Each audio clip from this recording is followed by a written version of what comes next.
So you personally been doing this? I've been doing this 30 years. 30 years, okay. Yeah. I got started on a whim, to be honest with you. I've been an artist my whole life, but a girlfriend at the time said, how come you don't do tattoos? You know, like you're at the tattoo shop all the time and you've got tattoos, etc. And I was like, how do you start tattooing? You know what I mean? Like, what do you do? I'm too old to get an apprenticeship. So my friend had a book on it, Tattoo A to Z, and I read the book and I ordered the stuff, and it was 96, so it took like 6 weeks to get my stuff, you know what I mean? But I'd been chatting it up to everybody, I'm gonna do a tattoo, da, da, da, da. Yeah. And then when I got my stuff, man, I said, hey, free tattoos. And dude, been banging ever since February 2nd, 1996.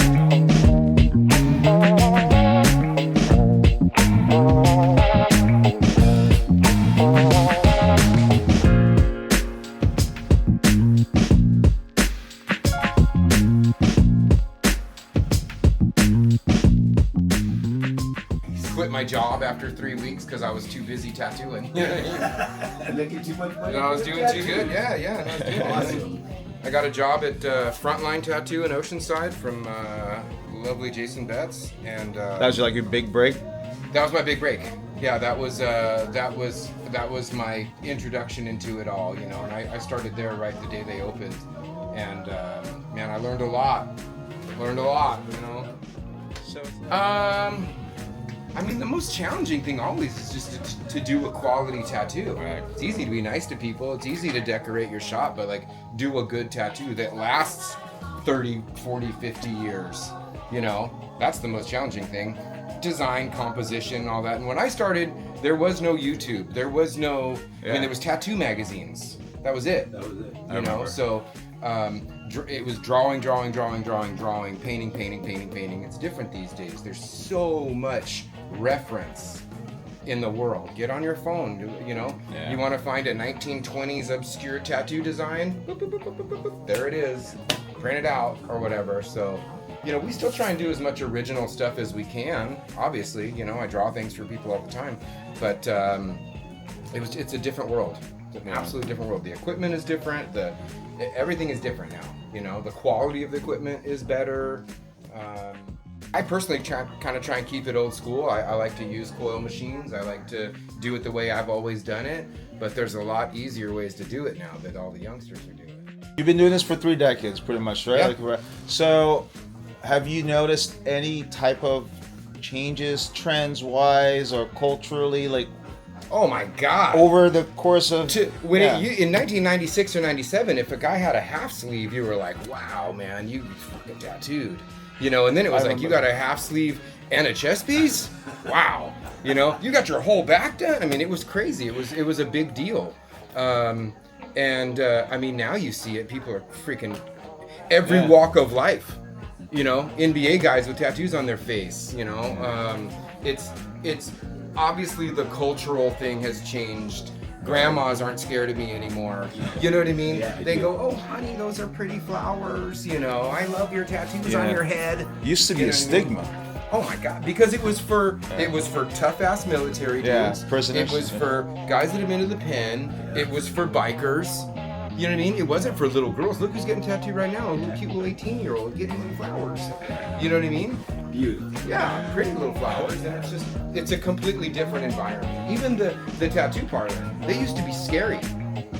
Go into a tattoo parlor, the dude's got his pistol on the thing. There's a bunch of thugs. You know what I mean? It's not a cute little environment with like, you know, pop art. It was scary. What about safety as far as like your equipment and Everything is health department regulated. We're heavily watched over, San Diego County Health Department.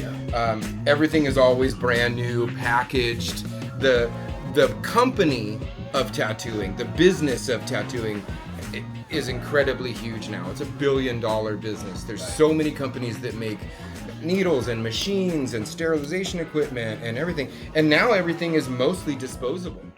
tracing paper and stuff Everything, like that. dude. You don't reuse anything.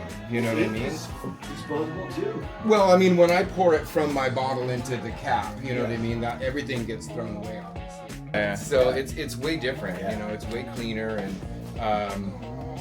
there's a bunch of different products that we use to sanitize and sterilize and whatnot. So yeah, everything's super clean. Everyone's got their bloodborne pathogen training certificates, and it's pretty regulated, and like I said earlier, seen after the health department. They come in and inspect all the time and make sure everyone's doing their thing. It's another new thing in tattooing: lidocaine cream, lidocaine, sensicaine sprays, things like that. Because, and you know what, honestly, dude, to me, it used to be about, I hate to say this, tattoos were kind of about being tough. Yeah. A tattoo on my neck, I'll fight you. Yeah. You know what I mean? Yeah. It's way more about the art now, I would say. You know what I mean? Yeah. Like I said, this little girl getting a tattoo, she don't want to fight you. You know what I mean? That's not what she's doing. Do you Dude, get I affected did by so it? good during COVID.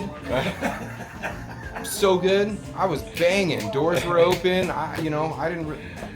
I shouldn't say this, but I didn't believe in it mostly anyway. So I stayed open and ran my business to feed my children. You know what I mean? You're not going to tell me to turn my business off. And I'm tattooing sheriffs and firemen and everybody in town. You know what I mean? So Fallbrook is a little different kind of community too than Smaller. than the most. And we kind of like accept a little less here. But no, I don't have any competition, and there's a bunch of other people in town that tattoo, and they tattoo very well. But you come get a little C tattoo, you're getting a little C tattoo because that's what you want. You don't want Joe down the street or whatever. Morning, Logan.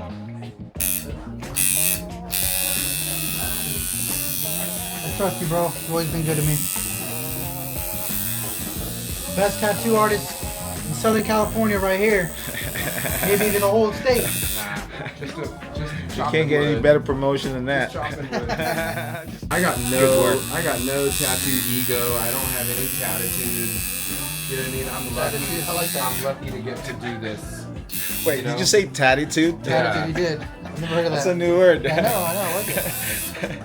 That's gonna be that word blinking on the screen, when I posted it. Well, go into some tattoo shops and they treat you like they're fucking cooler than you. You know what I mean? A tattooer, blah, blah, blah. They've been doing it fucking 2 years. You know what I mean? Give me a break, dude. They don't know who any of the legends are. They don't know any of the history of it. They've watched fucking Spike TV and think that they know who the OGs are. They don't. If you don't know fucking Jack Rudy, if you don't know Charlie Cartwright, if you don't know fucking some of those guys that are, Freddie Negretti, to me, those are the fucking legends. Well, fucking girls run the show right now.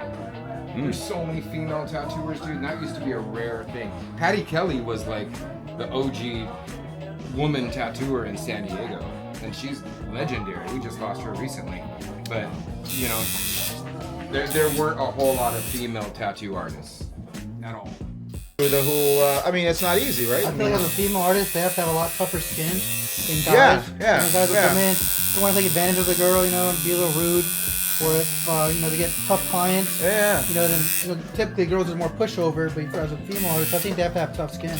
It's a Yelp nation these days. Me too. Somebody isn't happy with something, you know what I mean? Oh, he didn't call me back soon enough. I texted him and he didn't respond in 5 fucking minutes. I'm gonna leave him a bad review. When lady, I'm busy dealing with my client that's paying me, you know what I mean?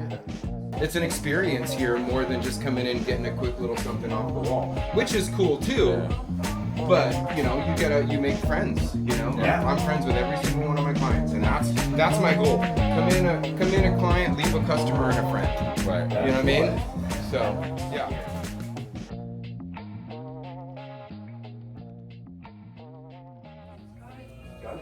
Perfect. Holy shit. I'll give you a sticker and I'm Bianca. Bianca, what do you do, Bianca? I mostly specialize in traditional. I'm starting to work on some flash right now. So Nice. What? if you want some dragon. I'm Sarah. Sarah, what do you do here, Sarah? I do piercings and tattoos. I saw you said you're gonna stab somebody today. Oh yeah. In the face. In the face. How long does it take? About 30 seconds. And they're out of here? Yeah. Noses are quick and easy. You just did my friend's tattoo. You're awesome. Thank you. What's your name again? Alina. Alina. At Alina Does It is my Instagram, and I've got my phone number on there, and shoot me a message. Been working here for about 2 years. C mentored me, and I did my apprenticeship with him for about a year. I just graduated that in October of last year, and it's been rocking ever since. Not sure rocking.